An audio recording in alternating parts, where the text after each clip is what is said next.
ఇన్పుట్లో 3 2 1 3 2 1 output ఏమిచ్చాడు? First one ఏమో 96, second one ఏమో 44, థర్డ్ వన్ క్వశ్చన్ మార్క్ అడుగుతున్నాడు. ఇక్కడ చూడండి సార్, ఇది చాలా ఇంట్రెస్టింగ్. ఇటువంటి క్వశ్చన్స్ వస్తే మీరు వదిలిపెట్టకండి. రైట్ ఆన్సర్ ఏంటి చూడండి సార్. 3 3 9 పదుల స్థానంలో ఉన్న వాల్యూ ఇన్పుట్లో ఉన్న నంబర్లకు లబ్ధాలు.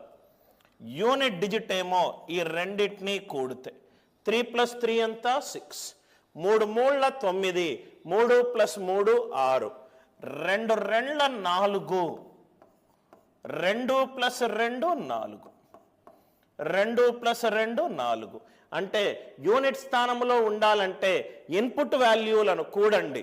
పదుల స్థానంలో ఉండాలి అని వాల్యూ కావాలంటే ఇన్పుట్లో ఉన్న వాల్యూను లబ్ధం చెయ్యండి. 1